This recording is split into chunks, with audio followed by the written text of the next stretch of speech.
Welcome to 2024, everybody. This year promises to be very wonderful, and I'm not happy with the fact that some people will watch my video, and after watching my video, they'll just pass and go away without subscribing and clicking the notification button. I think that's pretty bad. The truth of the matter is that we we take our time to create this content, all right, and the best way you could appreciate what we do is to subscribe.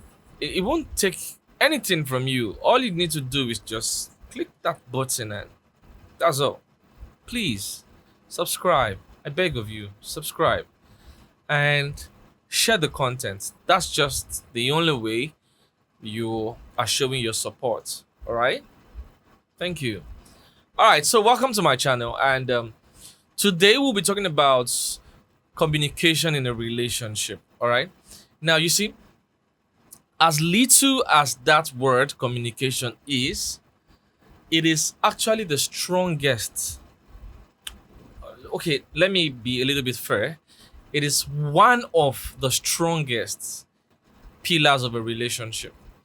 And a lot of people downplay the importance of communication. I know what you're thinking. You're thinking, okay, no, I'm talking about communication in the compound form. All right.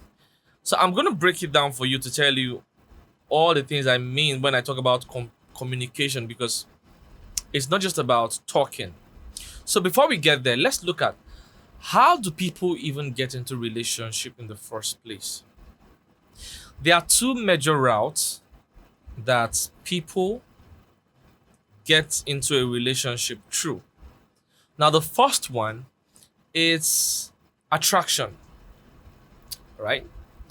Attraction. A guy, naturally, by the natural order, guys are usually the ones who go after the ladies, even in the animal kingdom. It is very, very common to see the best the females can do is to send some sort of signal, either by smell or by some kind of physical attraction. Somehow, it works in the animal kingdom, and the male will have to come by, but usually the females don't go by. I'm not saying the females can't go to the males. I'm saying that by natural order, it is very, very natural and common to find the guys going after the girls or find the men going after the ladies. Okay, so usually it starts with an attraction, because a man naturally falls in love with what he sees. Okay, so it starts with the attraction, and the man builds up courage depending on how much of the attraction is in his brain, like the amount of electricity that is triggered by what he has seen, and he decides to go after the lady. So by this point, he has crossed phase one, which is attraction, and the phase two is the part where he tries to have a communication with the lady. The communication to create an acquaintance of some sort or make his intentions known. So that's the second stage. The third stage is the stage where he has graduated from having just a normal communication into having an understanding. So at this point, he should have been talking to her. Both of them should have been talking to themselves. And by talking to themselves, an understanding is created. So at this point, he understands that, okay, I think I am really, really crazy about her. She's not just beautiful, she she's brilliant, she's intelligent, or she's a unique person. Somehow, there's an impression that is created. Now, when I say impression, it is not always positive, because it is not every communication between a man and a woman that is positive. So some guys will be like, "Oh, she's beautiful. She's attractive. She's this, she's that," And by the time you have a communication with this lady, you now find out that you can't judge a book by its cover. So he's disappointed and he decides not to go further. So I'm just trying to say it doesn't always go in the positive direction. So, but let's go back to base what we are saying. So, what we're saying is that as at this point, he has spoken to her and an understanding has been created. This is stage three. An understanding has been created, and that understanding, if it goes positive, now leads to the fourth stage of the relationship, which is where commitment is now made. At this stage of commitment, the guy now decides to possibly make a commitment by verbal, I mean, a verbal commitment by telling the lady, I want to marry you. All right. Now, remember, I'm talking about serious relationships because if you just want to woo a girl, you just want to have her on your bed, it can go through any angle actually because those kind of relationship are usually temporal and they don't last, and at some point they are even destructive. Now, I'm talking about relationships that are meant for something serious. I mean, a relationship with a destination. Now, in my other video, I talked about not having a destination in your relationship and all of that. So I'm not going to go into that. So now let's, at this point, at stage four, he has made a commitment. He has committed himself in the relationship. And most likely, it's a two-way thing. He tells her, I'm in love with you. I want to marry you. I want to spend the rest of my life with you and all of that. And she most likely is going to reciprocate. Now, that is route number one. Remember, let me reiterate what I said. It starts with attraction, communication, understanding, and commitment. Now, route two doesn't follow that process. Route two starts with communication. You see, this type of the route two is one of the most interesting part of, or how do I put it? Now, I kind of like find route two very, very attractive. Okay, before I give you my own personal perception of which I would recommend, whether route one or route two, let me first itemize it. Route two starts with communication. Communication in the sense that I find myself in a work environment, and by virtue of the definition of my work or the expectation of my work or the characteristics of my work, I am expected to talk with certain folks. It might not just be a work environment, it can be a church environment, it can be a school environment. Somehow, you are in a circle of certain people where communications have to be made. And so you are talking with one Angela or one Anita, and because you need her to get one or two things done, or she needs you to get one or two things done, you guys have found yourself having to communicate with each other consistently. And because of that communication that has been created, a certain understanding begins to unveil itself to not just you, but to your partner. And see, when this understanding begins to unveil itself, you just be like, Anita is a disciplined person. Anita is a lovely person. Anita is a hardworking person. Anita is a zealous person.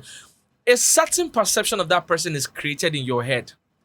And that perception is created in your head because you've had the opportunity to communicate and work with this person. So, by this route, stage one and stage two has been fulfilled. Stage one, communication. Stage two, a perception that has been created in your head because of an understanding you've had. about this person. Now, remember, there is no emotions involved at this point. It's just communication. All right? It's just communication that gave birth to an understanding about this person. Now, when this understanding is created, so this is what now happens. A certain kind of attraction begins to unveil itself. So you find yourself going home and thinking about what transpired at work or at church or at school, and you're smiling to yourself, and you're like, he's a nice guy, or she's a wonderful person. A lot of activities that has gone on, maybe last week, last year, you begin to meditate on some of these things, and you find out that Uche is a good guy. Whoever falls in love with Uche or whoever marries Uche.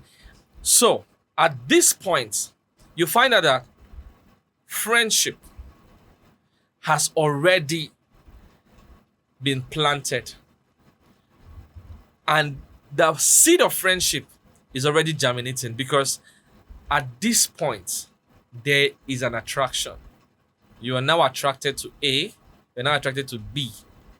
Now, you were not attracted to them because of their looks or because of what they said. You got attracted to them because of an understanding you've had. Now, as at this point, if he's a guy, that is when he begins to think like, oh, she's beautiful. It begins to dawn in you that this person is handsome. She's beautiful. Are you get what I'm saying? You begin to admire the inner beauty even before the outer beauty. Now, if that person happens to be endowed as a lady, maybe she has a good body and she has a beautiful face, or maybe he has either he or she, you find out that it becomes an added advantage. In some other cases, it has nothing to do with physical appearance, okay? But somehow you found yourself in a place where you have started admiring this person. Attraction has already stepped in. Then he or she now mustered up courage to walk up to this person to say, "Hey babe, I'm in love with you. Can we be lovers, or can we date each other? Can you be my girlfriend? Can you be my boyfriend?" And in some other cases, he or she would the guy can just be like, "Will you marry me?" Do you understand? Now, these two routes can work for anybody. You can either go with route one, or you can either go with route two. Whichever way. The most important thing is that at the end of the day, you land at a particular juncture where you find out that I am now in a relationship, in a committed relationship. Okay. Now, I most likely recommend route two. And the reason why I recommend route two is because I found out that the phrase or the sentence a lot of people make when they say it is better to marry your friend comes from route two. Now, the reason is because in the first instance when you guys met, love was not factored in the equation. There was no need for pretense. Naturally, when people are in love with themselves, they try to hide their deficiencies, their weaknesses, their errors, and all of those things. And a lot of people fake it. But you see, when you come from route two, you don't even have an idea you are going to fall in love with this guy. The guy does not even have an idea he's going to fall in love with you. So most likely, both of you are just normal people trying to get something done or just living your lives. And at the long run, you just found out that I'm in love with her.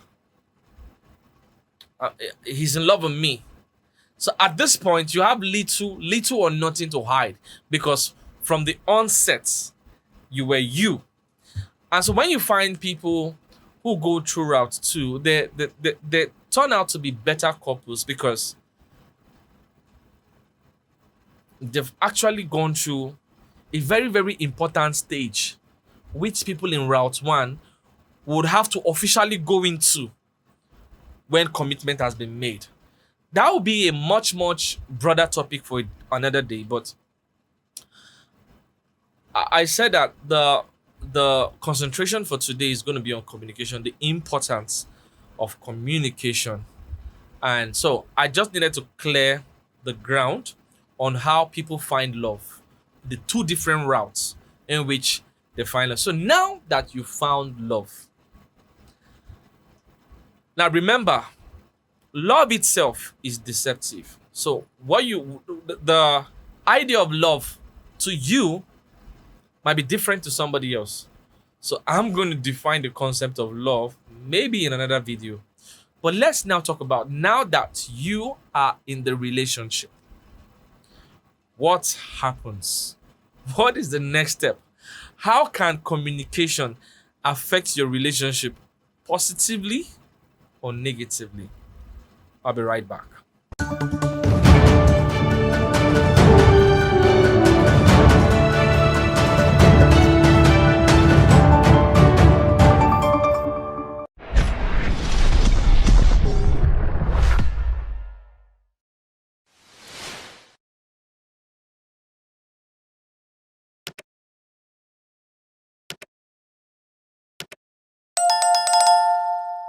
All right, so welcome back. So on communication now, remember that you need to have a little bit of understanding on how the man is wired and how the woman, sorry, on how the man is wired and how the woman is wired. Now, when I mean wired, I'm talking about the psychology of a man and also the psychology of a woman. Now, remember that a good communication between both parties, both the man and the woman, would sustain the relationship. And a bad communication between the man and the woman can also kill the relationship. Now, let's go to how a woman is wired. A woman is a special being that falls in love with what she hears. And so, every time a man needs to woo a woman, he has to be intentional about the words he tells her. And that is why you can find a very pretty lady falling in love with a very ugly guy. It's everywhere. And in some cases, it's not like there's something special about the guy. It's not like he's wealthy or something.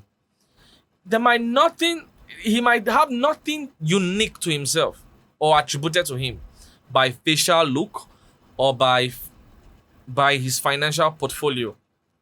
But she's crazy in love with the guy. And if you find out, you just discover that this guy has a way of saying the right things to this lady, maybe by virtue of the way he admires her, the way he pampers her, the way he talks to her. But in generic terms, women fall in love with what they hear or by what they hear. And a woman can stay in love by also what she hears. All right? However, a man is different. A man doesn't fall in love by what he hears. A man falls in love by what he sees. All right? A man falls in love by sight. That is his natural configuration. All right?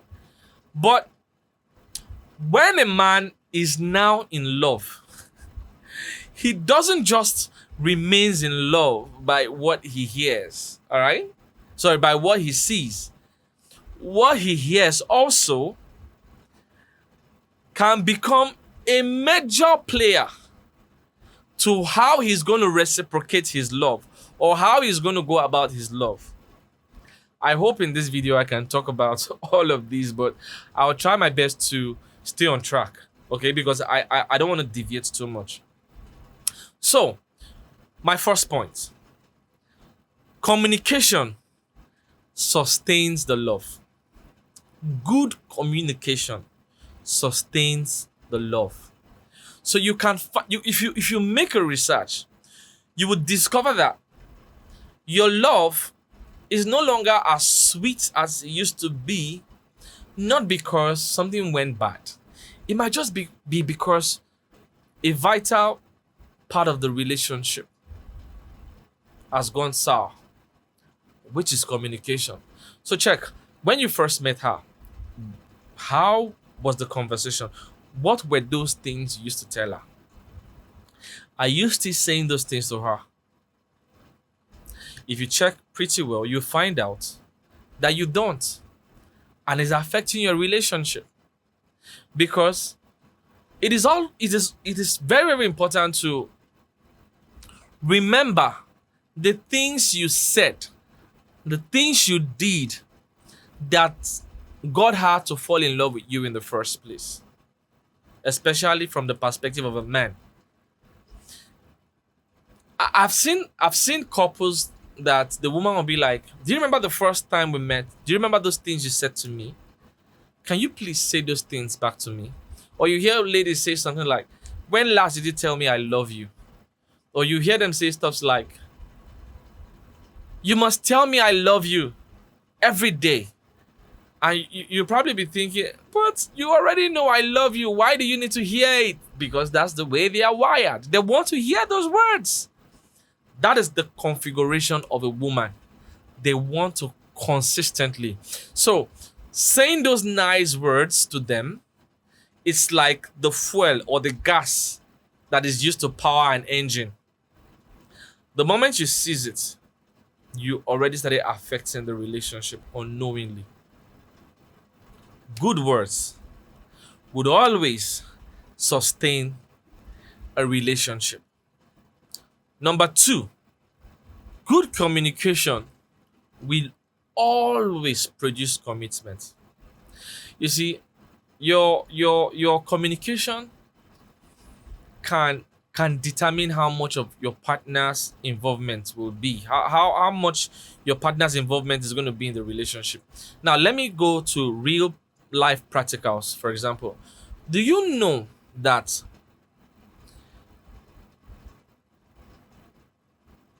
cheating on your partner is not the worst mistake that can happen in a relationship?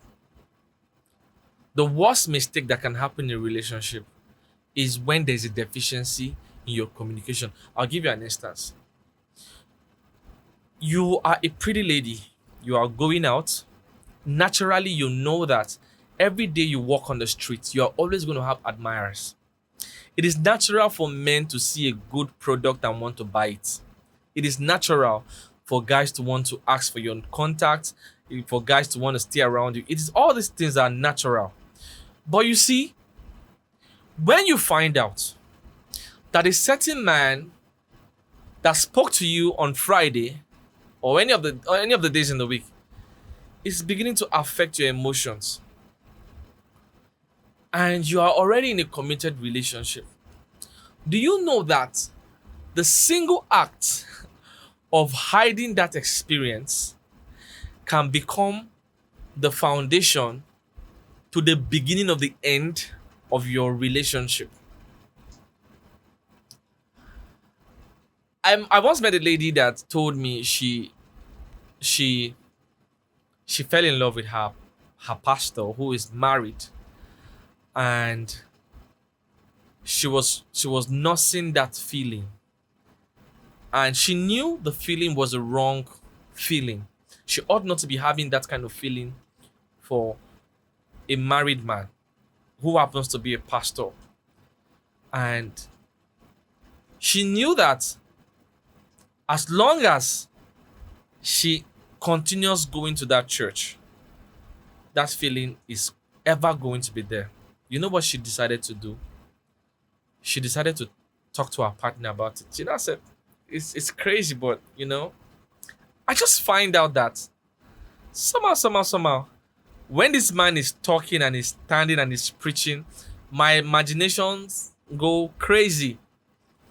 And the husband was like, seriously? And she said, yes. And the both of them laughed over it. And you know what she said to me? She said, do you know that the day I told my husband about my feelings was the end of that feelings? Do you understand what I'm saying? Vice versa. You can tell your spouse, like, my babe, I see one big nyash. Or I saw this pretty lady and my head was. Do you know the moment you voice it out, you make it easier to forget about it. I'm just giving you an instance. There are several instances. So you can do yourself the favor of talking about everything. I'll give you example number two. Suspicion is one of the major killers of relationship. Now, when I mean killers of relationship, now I'm not just talking about relationship between a boyfriend. I'm talking about marital relationship. You see, suspicion. Sorry, I said suspicion. I actually meant assumption, not suspicion. You see, assumption and suspicions are pari passus actually, so they are very well related. But you see, it is when you have certain assumptions that you can begin to suspect certain things. As a matter of fact, they are interwoven. You can, because of your suspicion, assume. That's why I said, as in the context of relationship, they are together. You see, as wonderful as you think that you're right about what your spouse is doing or what your spouse has done, there's a huge possibility that you're wrong. Yes, you're wrong. You see, and that is why I don't belong to the category of people who believe in rumors. I like evidence. All right? Somebody told you your husband was found in a hotel with a lady. The first thing that comes to your mind is, my spouse is cheating. Or maybe you find your spouse in a compromising position with the opposite sex. Your assumption is he's cheating or she's cheating. It could be anything. But this is my take. Before you assume, get your facts. Don't be scared of being confrontational. It is better, it is said, that he or she is a confrontational person than for you to give a dog a bad name because of your wrong assumption. So, what is my recommendation? The day you get uncomfortable because of certain parameters you've seen or you've heard, sit the person down. Sweetheart, can we talk? I'm sorry if this is going to offend you, but I need to clear my mind. Based on so and so and so and so, I feel this way. Or please, can you explain to me better what transpired so and so day? Or please, sweetheart, what is the meaning of this text message I saw on your phone? Let them explain. Now, their explanation does not mean that they are telling you the truth. They might be lying to you, as a matter of fact. But always make provision for giving your spouse a benefit of a doubt. If the explanation is not convincing, you can go ahead and make further investigations. But you see, before you make a move, be sure. Get the facts. It is so easy to break a building. It can even be a skyscraper. All right? It doesn't take Too much effort. Within 5 minutes, a 10 story can be flattened. It doesn't take anything. But building that 10 story would have taken months. In some cases, years. It won't take 5 minutes to get it down. So before you break or you pull down the relationship of 15 years, 20 years, 1 year, think about it very, very well. Get your facts. Don't make very important and strong decisions on mere assumption. Especially to the ladies, the women they are very, very emotional. So they respond based on the way they are feeling at the moment. And that is why I keep saying, if you find yourself in a place where you are hot and you're feeling very angry, provoked, disappointed, that is not the best time to make a decision. Trust me. That is not the best time to make a decision. You see, when you make decisions at this point of your life, you're making important decisions at your most vulnerable state. And so your mind is 100% clouded. And when your mind is that clouded, you won't think the right things. The right thoughts definitely will not get into your head. So what is my recommendation? Relax. Chill out. Take a time out. Maybe if you have to go and visit a friend, anybody you need to talk to that period. No, you don't even necessarily need to talk to people. That is not even the point where you need to go and talk to people. What you first need to do is cool down your head. Isolate yourself if you need to. Hibernate if you need to. Mix up. Go to amusement park or some place or do something that will get you out of that state. If it will take you 1 whole week to get you out of that state, take it. Just be sure. As a matter of fact, in some rare cases, if it will take you up to a year, especially for those of you that are married, if it will take you up to a year to get your mind settled, take it. Relax your mind. And be sure that you are just in the right frame of mind. Go to your drawing board and begin to analyze. If you have to even do a SWOT analysis on your relationship, put down your facts and figures together. This person has done this. How am I sure he's guilty? If he's guilty, what can I do about it? If I take this step, what are the consequences of my action? How will it affect me positively, negatively? What is the impact on our extended family? What is the direct impact on our children? You think about it. As a matter of fact, that's why I keep saying,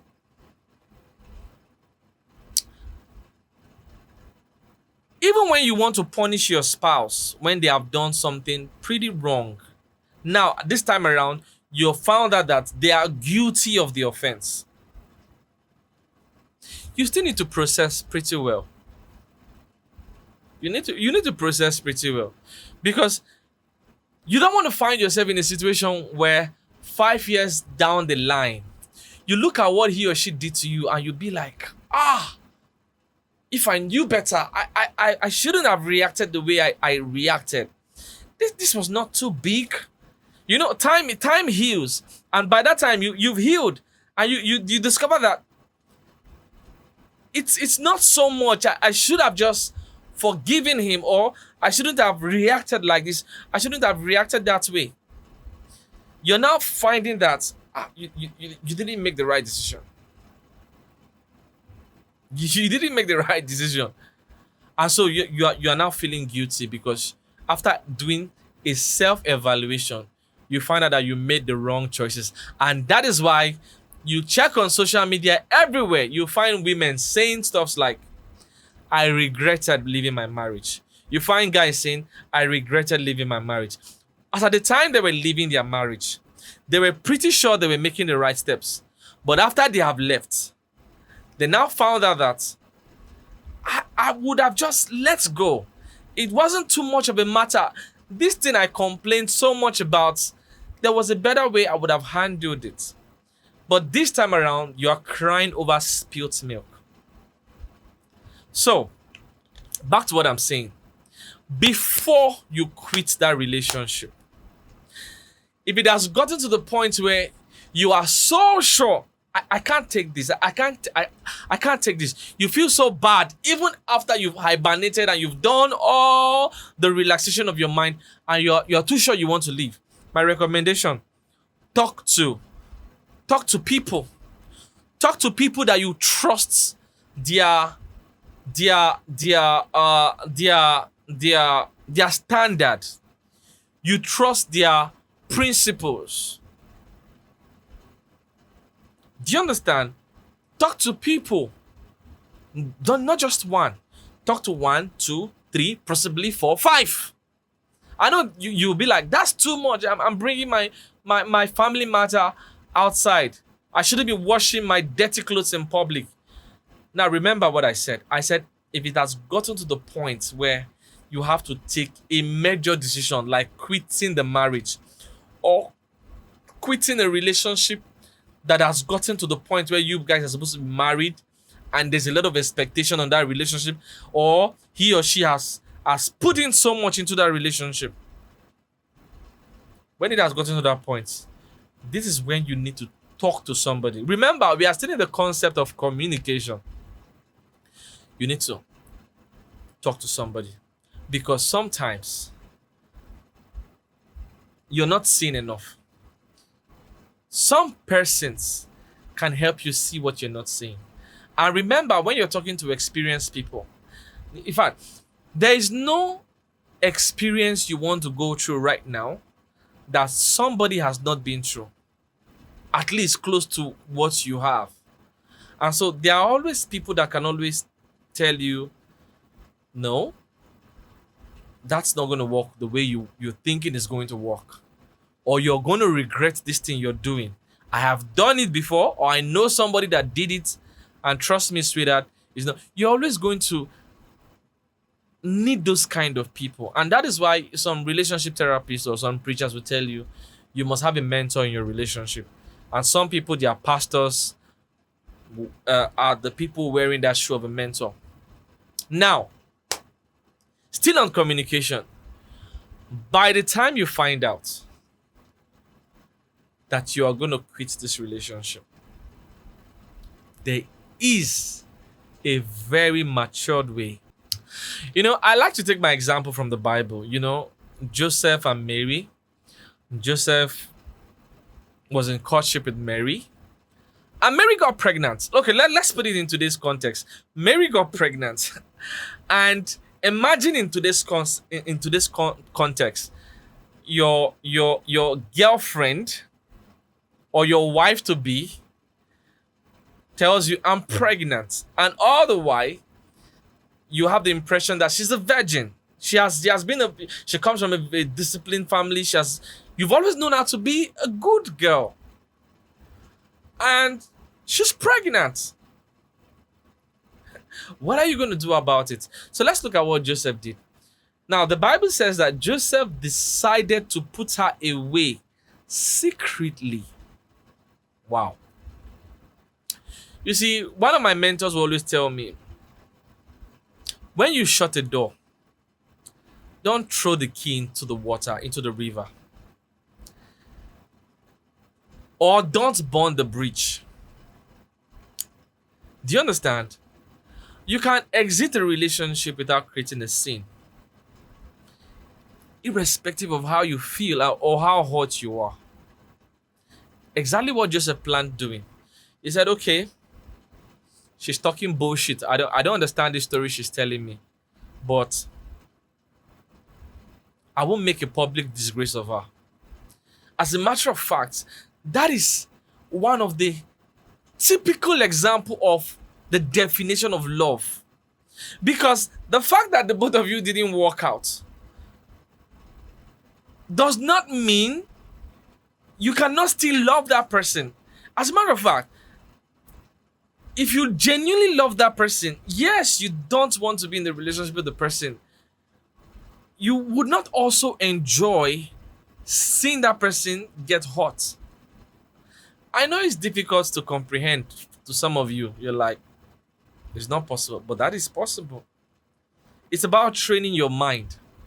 So by the time you find out, okay, we're not going to work out, the best thing to do is to maturely, quietly dissolve the relationship. So without having to threaten yourself, I'm going to kill you, I'm going to do this, I'm going to do that, I'm going to do that. As a matter of fact, you are going to turn out to, you're going to make yourself a horrible person by the time you want to do stuffs. You want to hurt her, you want to kill her. At the end of the day, you find yourself in activities that would incriminate you. So you find out that people end up killing their spouse or doing horrible things, and they end up in jail, or they live in guilt for the rest of their. You don't need all those things. If it doesn't work out, talk about it and walk away. That is what you should do. Okay, so still on communication, let's look at something else.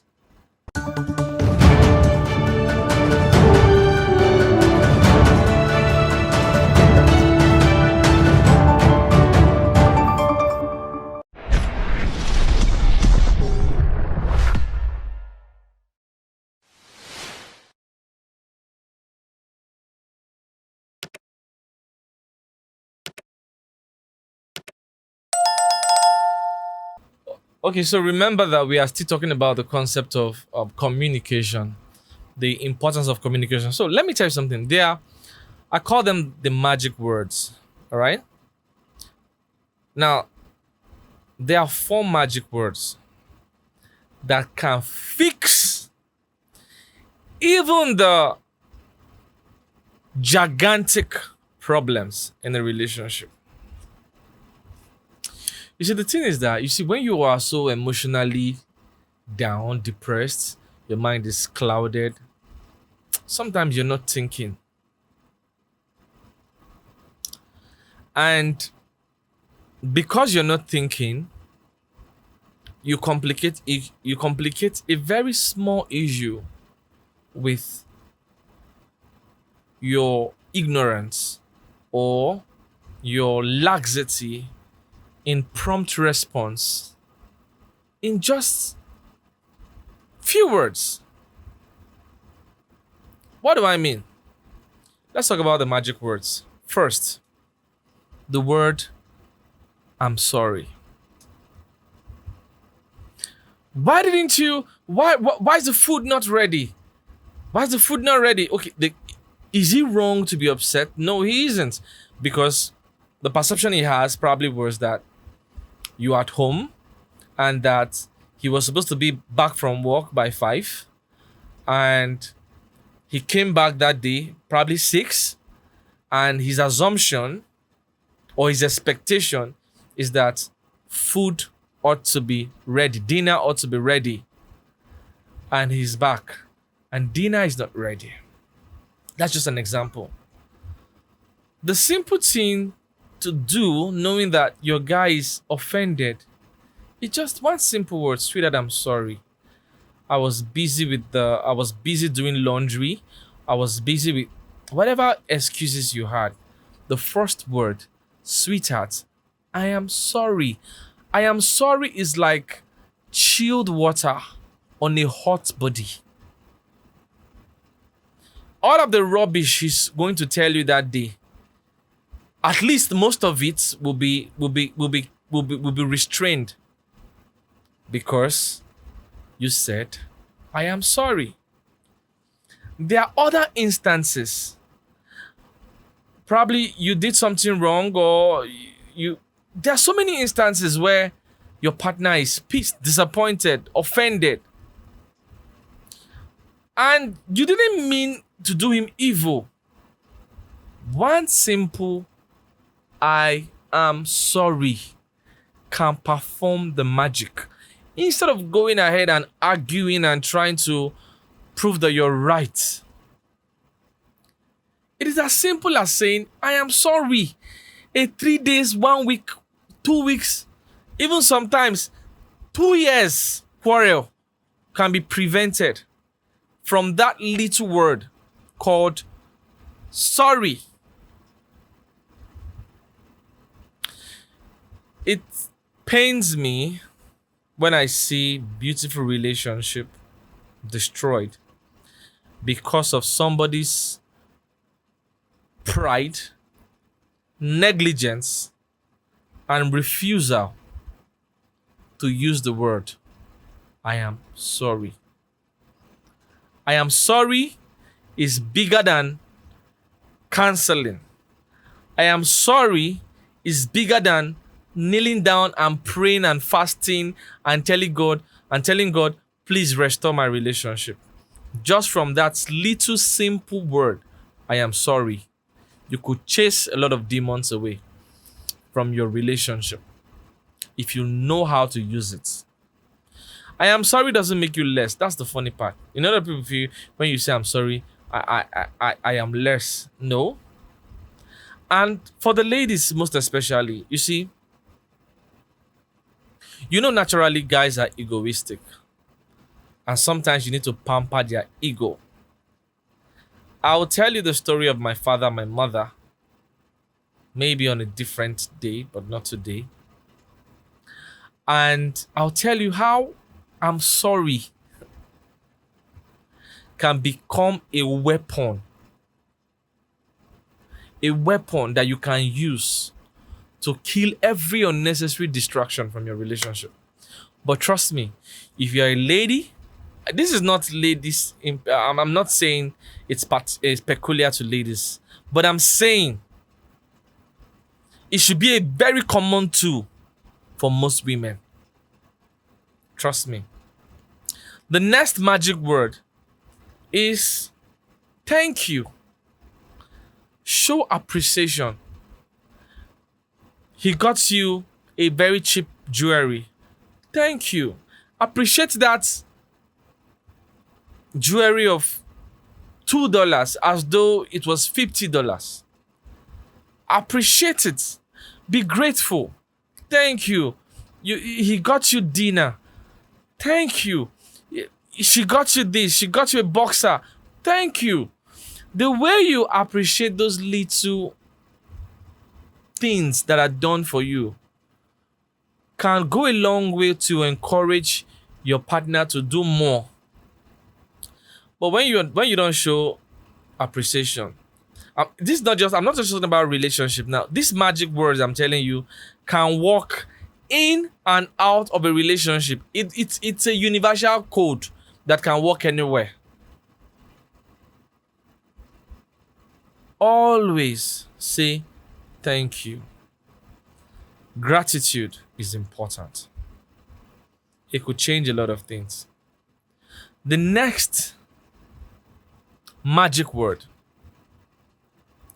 is the word please. Sweetheart, please can you help me with the dishes? Sweetheart, can you get me my car key? Sweetheart, can you is not a complete word. As a matter of fact, to some people, it's rude when the word please is missing. When you put please in a polite way, you make the person feel appreciated. When please is out of it, it looks like you're giving a command. And you see, in a relationship is not an autocratic a thing. When you skip the word please, it becomes military, autocracy. Don't forget that word. Please, please, please is too important in your application, in your communication. And the final one is forgive me. By the time you find out you've erred, Don't hesitate to ask for forgiveness. Forgive me. I am sorry. You see, these little four words I told you can be the spice, the most important spice in your relationship. Don't forget, communication, a good communication can sustain a relationship for a very, very long time. So, this is where we'll have to stop for today. And please do not forget to subscribe, click the notification button, and please share the content. That's just the little things you can do to support us. See you.